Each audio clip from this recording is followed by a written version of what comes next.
Today at 1, 25 people have been arrested in Germany on suspicion of plotting to overthrow the government. The accused are alleged to be part of a far-right group that planned to storm the German parliament. It should concern us that these people are not stupid. They are educated people with experience in life. They have access to arms and to information and to important people. Thousands of officers raided properties right across Germany, including an army barracks. We'll have the very latest. Also on the programme, the Health Secretary signals there'll be no increased pay offer to stop ambulance crews and nurses going on strike. Harry and Meghan accept an award for anti-racism work ahead of their tell-all documentary released tomorrow. And the sequel to Avatar, the highest-grossing film of all time, finally comes to Britain. And coming up on the BBC News Channel, England are training in Doha ahead of their match against France on Saturday. It's after Portugal beat Switzerland to complete the lineup for the World Cup quarter-finals.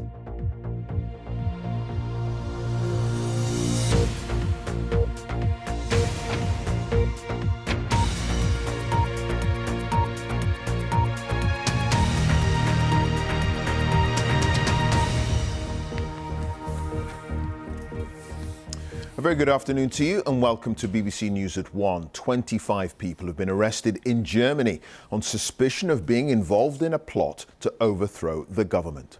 Federal prosecutors say 3,000 officers raided several properties right across the country, including an army barracks. One person was also detained in Austria and another in Italy, with the suspects all alleged to be part of a far-right group that planned to storm the German parliament. With the very latest, here's Damien McGuinness in Berlin. This 71-year-old aristocrat, Prince Heinrich XIII, was allegedly the ringleader of a far-right plot to overthrow the German state and establish himself as monarch. This might sound far-fetched, but it sparked the largest anti-terror operation modern Germany has ever seen. In raids across the country, 3,000 officers have arrested dozens of people, including former soldiers accused of going into barracks to recruit army staff, and an ex-member of parliament who, until she was arrested, was working as a judge in Berlin. The plan was to attack energy infrastructure, spark a civil war, and so overthrow the government. These people are known as Reichsbürger, or citizens of the empire in English. They are conspiracy theorists who don't believe in the legitimacy of the modern German state. They claim it's occupied by the US and want to set up a nation modelled on the German Empire before World War I. Outlandish ideas, but dangerous. It should concern us that these people are not stupid. They are educated people with experience in life. They have access to arms and to information and to important people. And this combination makes it particularly threatening and remarkable. This movement has been active since the 1980s, but during the pandemic gained momentum, boosted by anti-vaccine COVID deniers and conspiracy theorists inspired by America's QAnon, even trying to storm the German parliament in 2020. Experts say this latest plot is unlikely to have worked. The movement is small and very fringe, but it's also potentially violent, with access to military training and weapons. That's why Germany takes this so seriously. Damien McGuinness, BBC News, Berlin. Our security correspondent Frank Gardner is here. Frank, was all this in the offing? Where has all this come from, this alleged plot to overthrow the government? Well, it hasn't come out of nowhere. The German authorities were aware for some time of the Reichsbürger group.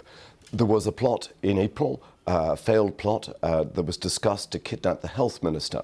So what you've got here is a very toxic mix, a kind of toxic soup of conspiracy theories, access to weapons, disinformation, infiltration in some cases of elements of the police and the armed forces, and people who are prepared to kill for their very extreme beliefs.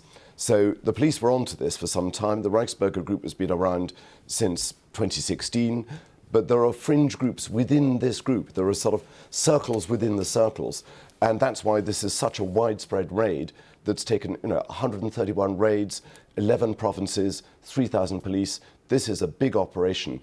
As we heard there, it probably wouldn't have worked, but the fact that people are prepared to kill for their conspiracy theories is a worry. Indeed. OK, Frank, thank you. Frank Gardner there. The Health Secretary, Steve Barclay, has signalled the government won't increase its pay offer to NHS staff to avert strike action in the run-up to Christmas. Yesterday, ambulance workers across most of England and Wales announced they'd walk out on the 21st of December, the day after nurses stage a second day of industrial action. Here's Leila Nathu. An emergency service facing its own crisis. So say the unions representing ambulance staff across England and Wales, who'll go on strike in a fortnight over pay. Life-saving care will be provided, but unions claim the service is in a critical condition. 1/3 of our members in the ambulance service are telling us that they believe delays have led to deaths. It's not industrial action that's posing a threat to the service, it's over a decade of cuts. This has been a long-running developing crisis, and the government has simply refused to listen up to now. Elsewhere in the NHS, nurses in England, Wales and Northern Ireland are also planning to walk out this month. They, like others, want pay rises in line with inflation, which has been running at its highest rate for decades. But the government has been standing firm, saying their demands are unaffordable. If everyone in the public sector were to receive a pay rise in line with inflation, that would cost an extra £28 billion, an extra £1,000 per household. And at a time of huge cost of living pressures, it's important we get that balance right between what additional tax we ask viewers to pay at a time of cost of living pressure, alongside recognising that paramedics and the NHS as a whole have faced very real challenges as a result of the pandemic. Rail workers are planning further strike action over December and January in a dispute with their employers over pay, terms and conditions. The Transport Secretary Mark Harper has insisted his role is not to negotiate, but has urged unions to keep talking and put any proposed deals to their members. But Labour says ministers need to be around the table. We can't go on like this. We've got people leaving our frontline professions. Yes, they need a pay rise. Yes, the situation is incredibly difficult, but that's why the government should be in the room, sitting around the table, moving heaven and earth to get this sorted.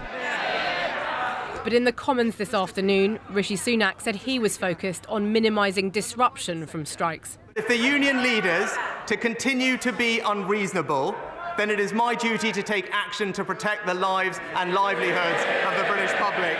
And that's why, Mr. Speaker, since I became Prime Minister, I have been working for new, tough laws to protect people from this disruption. From postal workers to driving test examiners too, strikes are spreading across public services. They'll be noticed and felt this winter, while all sides try to find resolutions. Leila Nathu, BBC News, Westminster. Well, the issues over ambulance staff walkouts comes amid growing concerns over ambulance response times. In one of England's worst performing regions for delays, in the West Midlands, there's been a big rise in the number of patients who've died when emergency crews were late to reach them. Here's BBC News Night's David Grossman. How far away are they? Someone as quickly as you can. I can't give an ETA. Where's the ambulance? They're coming. They are. I just assumed, like 90% of other people, that when you ring 999 and you call for an ambulance, that within a few minutes, that one will be with you. Is she breathing at least twice every 10 seconds? I have no idea. When Darren Child's 12-month-old daughter, Mila, had a seizure and for a time stopped breathing, it took 47 minutes for the ambulance to come. The target for the average response time on such a serious life or death call is 7 minutes. It was horrendous. It's every parent's worst nightmare. Mercifully, Darren's daughter survived, but sadly, many do not. Data obtained by Newsnight through a Freedom of Information request paints a worrying picture. In the whole of 2020, West Midlands Ambulance Service had just one patient who was dead by the time the ambulance turned up, following a delay. So far this year, up until September, the total is 37, and that is with 3 months' data still to come. As we've heard repeatedly, one of the big problems is ambulances being stuck outside hospitals, unable to hand over patients. Over a single day, Newsnight journalists monitored ambulances at 5 hospitals covered by West Midlands Ambulance Service to see just how bad the problem is right now. On the day we recorded data, the longest an ambulance had to wait to hand over a patient was at Worcester Royal, 21 hours, at Princess Royal Hospital in Telford, 19 hours, at Alexandra Hospital in Redditch, 8 hours, at Royal Stoke, 15 hours, and at Royal Shrewsbury, more than 20 hours. Problems at the Ambulance Trust go far deeper than just delays. The number of serious incidents, defined as an avoidable serious outcome caused by problems with care, has shot up over 400% so far this year, compared with the same period last year. Minutes of the Ambulance Trust board meeting suggest part of the rise in serious incidents is down to mismanagement of things like choking and cardiac arrest. Newsnight's been told by a senior Ambulance Trust insider that actually most of these serious incidents have their root cause in the long delays. Experienced staff, we were told, are getting fed up of hanging around outside hospitals for an entire shift, so they're leaving their jobs. And in their place, the new recruits, well, they're hanging around outside hospitals, so they're not getting experience of the range of problems that they're going to have to deal with safely. West Midlands Ambulance Service said they remain confident in the training student paramedics receive, and that the vast majority of the rise in serious incidents was down to handover delays. The Department of Health and Social Care said it was taking urgent action to support the ambulance service and staff. Childs Darren is duly elected councillor for the Town Council. After what happened to his daughter, Darren Childs won a local council seat on a pledge to sort out delays. He says, however, problems have got worse. The stories have gone from we waited 3-4 hours to 5-6 hours to 8-9 hours. So now you've got people waiting 9 hours for ambulances. I think that the NHS isn't just in crisis anymore. I think the NHS is failing and we are losing the NHS. And I think that this winter's pressures are going to be the thing that topples the NHS over. David Grossman, BBC News. And you can see more on that story at 10:30 p.m. on Newsnight on BBC Two. The government has scrapped flagship legislation that was designed to raise education standards in England. The schools bill included plans for a register of children who are missing lessons and for all schools to become members of multi-academy trusts. Well, our education correspondent Hazel Shearing joins me now from Leeds. Hazel, how much of a surprise is this change of tack on the schools bill? Well, the schools bill has faced a lot of hurdles since it was first introduced. We had the schools white paper, which is a policy document outlining the government's vision back in March. Then over the summer, this schools legislation, this is the schools bill, which is the legislation to implement some of that vision, came up against hurdles. In the House of Lords, it was criticised as a power grab for some of its proposals relating to academies. It was then rumoured that the schools bill would ultimately be dropped, and the Education Secretary confirmed that this was the case when she was speaking to MPs earlier this morning. OK, Hazel, thank you. Hazel Shearing there live in Leeds. The Duke and Duchess of Sussex have accepted an award in New York for their work addressing racism and mental health issues. The event took place as Netflix prepares to release the first instalment in a documentary entitled Harry and Meghan, in which the couple are expected to reveal more tensions with the royal family. Our royal correspondent Sarah Campbell's report contains flash photography from the very beginning. The Duke and Duchess of Sussex on the red carpet at an awards ceremony in New York last night. This was their first public appearance since the trailers were released promoting their 6-part Netflix series. No talk of that last night, or the rift with the royal family. Meghan did reportedly talk about mental health on stage, but the only footage released was light-hearted in tone. Actually, to be honest with you, Kerry, I actually thought we were just going on date night, so I found it quite weird that we're sharing the room with 1,500 people. But I mean, we don't get out much because our kids are so small and young, so this is completely unexpected. On stage with them, Kerry Kennedy, who presented them with the Human Rights Award named after her father, Robert F. Kennedy. We're so proud of their work on racial justice and on mental health parity and awareness, and the multitude of things that they've done, showing up when people really need them. I realized they're never going to protect you. The first 3 episodes of their new series will drop tomorrow. I didn't want history to repeat itself. These 2-minute-long trailers have already been pored over, dissected and commented upon, and the authenticity of some of the images questioned. The series is billed as the couple's love story and the challenges they faced from the press, the family and the royal institution. There was a war against Meghan. I can't bear the thought of it. I cringe when I think about it. I feel a bit sorry for them actually. I think they're probably quite misunderstood, and just sort of desperate for a bit of publicity, I think. Everybody wants to know the secrets hiding before the royal family, so yes, looking forward to it. From the palace, there has been no comment. Last night, the King and Queen consort, along with the Prince and Princess of Wales, were hosting a reception for the diplomatic corps. Earlier in the day, the King was carrying out engagements in Luton. Royal life continuing, but in the knowledge that potentially more damaging revelations may be about to reach a global audience. The dilemma for the royal family is whether to respond if new allegations are made. Sarah Campbell, BBC News. It's just after 1:15. Our top story this lunchtime. 25 people have been arrested in Germany on suspicion of plotting to overthrow the government. The accused are alleged to be part of a far-right group that planned to storm the German parliament. And coming up, as a major UN conference on protecting biodiversity begins in Canada, we'll look at what's being done to tackle the problem here in the UK.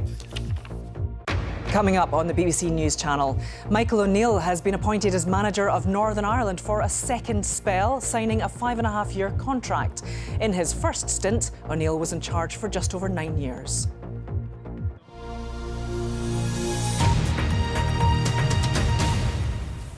A survey for CBBC's Newsround programme has highlighted the impact the cost of living crisis is having on children.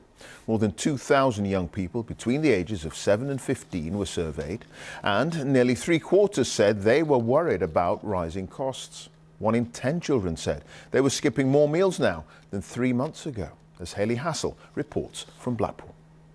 Mackenzie is 12. He's one of 8 children and lives with his mum Christy on a large estate in Blackpool. Although his mum works, the money she gets doesn't cover all of their bills. It's hard because you could have a whole cupboard of food and in the next couple of days you could have nothing, and then you have to wait at least a couple of days before your mother or father can go to the shop to obviously buy more food. We use smaller portions to save some of the food that we might need later on, instead of going to the shop more often and buying more food which costs more. The pocket money I have now, instead of using it to buy toys and treats, obviously I just put it on my dinner account at school, because obviously it helps out a lot instead of asking my mum when she could use it for gas or electricity. Blackpool is one of the most deprived areas of the country, and things were tight for many people here even before the rise in the cost of things. So the local authority have put on this warm hub. It's a place where people can come to keep warm, but they can also get some food and use the electrical appliances here so that at home they don't have to. I do come here a lot to hang out and obviously keep warm a bit because it is very cold nowadays. It actually helps a lot because obviously you can dry your clothes a lot instead of turning on your heating, or you can go to the cafe and get cheap meals, £2 meals. The council's Director of Public Health, Dr Arif Rajpura, has helped fund this much-needed community project. We've already got a population that's struggling here, and now this cost of living crisis is just adding to the burden of the problem. So it's just pushing people into a worse situation, and it's pushing more people into a situation where they're having to rely on support services like what we've got here. So it's down to families to help themselves. One of the ways Mackenzie helps out is by going to the shop while his mum Christy is at work to pay for things like food and gas. Hi Joe, please can I have £20 on gas? Of course you can. Thank you. He's had to do a lot of changes. He goes and gets my gas for me. He goes and does my shopping a lot more. He saves his spending money, which isn't quite fair, to be fair. And now he uses it to top up his dinner card, because his dinner's it's not covered enough. Thank you, bye. I'm super proud of Mackenzie. But he shouldn't have to cope like that, really, should he? He's 12 years old. He shouldn't be doing it. Christie there, ending that report by Hayley Hassel. Met Office yellow weather warnings for snow and ice have come into force across parts of the UK. Temperatures could fall to -6 in places. Health officials are urging people to put on their heating despite rising bills. Well, our correspondent Phil Mackey is in Bridgnorth in Shropshire for us this afternoon. Phil, just how cold could it get where you are? Well, tonight certainly the temperature will drop considerably below zero here in Shropshire, and it dropped below zero for the first time in a long time last night, although only just hovered around that freezing point. So there are 3 Met Office weather warnings. The first is in the north of Scotland. That's from now until midday tomorrow. That's for snow and ice. The second covers this part of England bordering on North Wales and other parts of Mid Wales, as well as parts of Northern Ireland and parts of southwest England, particularly sort of North Devon and North Somerset. And that is from 5 p.m. tonight until 6 p.m. tomorrow. And the third is a whole stretch of eastern England, which is until midday tomorrow. Both of those second and third warnings are just for ice. There isn't expected to be any snow at all. And I wouldn't be surprised, Clive, if some of those warnings are extended or renewed over the next couple of days, because it certainly looks like we're in for a colder spell than normal. You mentioned people being told to turn their heating on. The advice is that you should keep it at around 18 and no lower. I know a lot of people are either not turning it on or keeping it lower than that, but it is obviously a very cold period of time at the moment. I've just spoken to the Highways England, National Highways, about just this particular area. They said they've got gritters out from 2 o'clock this afternoon to try and keep the main routes clear. Off the main routes, you're going to have a few problems. But a lot of people here just sort of shrugging, saying it's December, it's freezing, what's the story? I suspect the story is really about cost of living and people having to put their heating on when they often haven't up until now. Yeah, indeed. All right, Phil, many thanks for that. Phil Mackey there in Bridgnorth in Shropshire. Thank you. China is abandoning some of its strictest coronavirus controls in a major policy shift away from its zero COVID strategy. People with mild or no symptoms can now isolate at home if they test positive rather than at state facilities, and people can travel more freely within the country. Now, the changes come after widespread protests against strict COVID rules. Our China correspondent Stephen McDonald reports now from Beijing. Previously, catching COVID-19 here meant being sent to centralised quarantine facilities which varied wildly in quality. Not anymore. Now, if you contract the coronavirus, you can choose to isolate at home. Life is returning to Beijing's streets. Though infections haven't come down, more easing measures have been announced. PCR tests are no longer required to enter buildings apart from hospitals and schools. COVID restrictions on inter-province travel have been removed. I've retired and I want to travel again. After easing up, I can go on a trip somewhere. All these venues are open. We can now go in, like parks and shopping centers. I'm still afraid. I go to places with not many people and protect myself, wearing a mask and washing my hands.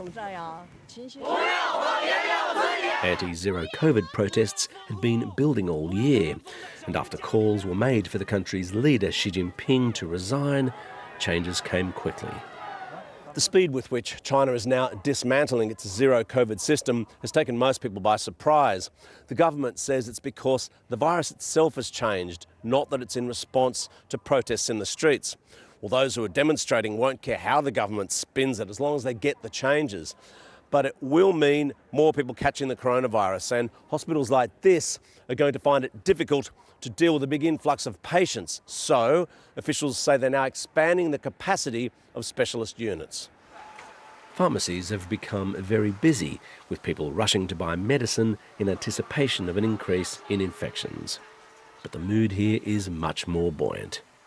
Finally, there's light at the end of the zero COVID tunnel. Stephen McDonald, BBC News, Beijing. A once-in-a-decade UN conference on biodiversity begins today in Canada. Amid warnings, humans are driving mass extinction of life on Earth, with 1 million species at risk of being wiped out. The UK is among a number of countries pushing for an ambitious deal to protect the planet's ecosystems. But as one of the most nature-depleted countries in the world, Britain's own record is now under scrutiny. Our environment correspondent Helen Briggs has more from Somerset. A great egret making the most of a winter wonderland at wetlands on the Somerset Levels. In winter, generally on wetlands and on estuaries, you get larger congregations of birds. As governments meet to agree tough new targets for protecting life on Earth, conservation charities are calling for urgent action to restore nature. We are in a major extinction event. We've not seen species become extinct at the current rates as they are now since the dinosaurs. So, you know, 1 million species, 1 in 5 species are at risk of extinction. So we need to halt that decline by the end of 2030 and we need to be actually recovering nature by that point. Born out of an industrial past, this reserve shows how, with a bit of help, nature can heal itself. So 25 years ago, this was an industrial landscape where they dug peat out of the ground. Now it's precious wetlands full of wild birds. All different types of species come here to feed. But wildlife groups say while the UK is pushing for ambitious targets in Montreal, it's not doing enough domestically. So the government has led a really good level of ambition coming into Montreal, particularly looking at 30% of land and sea protected by 2030. And that's essential if we're going to reverse nature's catastrophic decline. But fundamentally, the UK government needs to be delivering on that here as well, at home. And we're not yet seeing that. Only 3% of the land and 8% of our seas are effectively protected. The government says nature plays a crucial role in all our lives, and it's working with other countries to put the natural world back on the road to recovery. These salt marshes on the Somerset coast are another example of how a nature-depleted world can be turned around. Old farmland has been flooded to provide space for nature. What we can learn from what we've been doing here at Steart Marshes by restoring wetlands on this sort of scale is that we know that the wildlife's coming here and it's supporting biodiversity, but we're helping, there's the health and well-being benefits to people, carbon storage properties. They are vital for our fight against climate change, so the time to act is now. Places like this offer a glimpse of a more nature-friendly future, but scaling it up will be a massive challenge. Helen Briggs, BBC News, Somerset. When the film Avatar was released in 2009, it became the highest grossing in cinema history, and the Hollywood studio that made it promised a sequel 5 years later. Well, last night, 8 years late, Avatar: The Way of the Water had its world premiere in London, and our entertainment correspondent Lisa Mazimba was there. The high-flying first movie is the biggest film of all time, and fans have been waiting 13 years for this sequel. James Cameron wants this to be the first of 4 new, hugely expensive instalments in the series. So this film really does need to be a huge smash to justify Avatars 3, 4 and particularly Avatar 5. I've always been nervous every time before we put a movie out into the marketplace, and this is a particularly fraught time because after the pandemic, you know, the market has contracted somewhat, but we just have to see what happens. The original film was applauded for its spectacular 3D imagery. This is our home! The cast want the emotion to be just as important as the spectacle of the movie. The movie's about protecting what you love. In this case, it's protecting your family. We can all relate to that. You know, that's very important, you know, that connectivity and taking what you care about and protecting it at all costs. You know, it's all about the emotion. The experience of the film is completely emotional, and all the battles and all the flights and all of that is also absolutely amazing. But the heart of it is emotion. Joining the cast for this film is Kate Winslet as a character whose tribe has a close relationship with the ocean. The last time she worked with James Cameron also involved rather a lot of water. It was really different because I think Titanic, you know, it's such a long time ago. People keep talking about, oh, it's the 25th anniversary, but hang on, sorry. Yes, hi, people, they're shouting. it's actually for us nearly 27 years since we were filming, so it's over half of my lifetime. Just a totally different atmosphere and energy on Avatar. You know, it's really Jim's baby, obviously coming back to it for the second time. Of course, it's not just the studio that financed this that will be keeping its fingers crossed. The film industry still hasn't fully recovered from COVID, and Hollywood will be keeping a close eye on a film that has the potential to do something that neither Spider-Man No Way Home nor Top Gun Maverick managed, and that is become the first multi-billion-dollar blockbuster since the pandemic. Lisa Mazimba, BBC News, at the Avatar 2 premiere. Time for a look at the weather news now. Louise is here. I have got a shawl over my knees and big, thick, woolly socks on. No, that's a joke. It's a great look. It's a great look. Thanks, Clive. Good afternoon, everybody. I tell you, you'll need certainly lots of layers. It's all about the cold this week. And because we've seen such mild weather just recently, it's a real shock to the system, isn't it? And the cold stays with us for the rest of the week. Widespread sharp frosts are likely. Some icy stretches when we have those showers. And yes, some of those showers could be wintry in nature. Now, inland across central and southern England, it's unlikely that we'll see too much in the way of significant showers.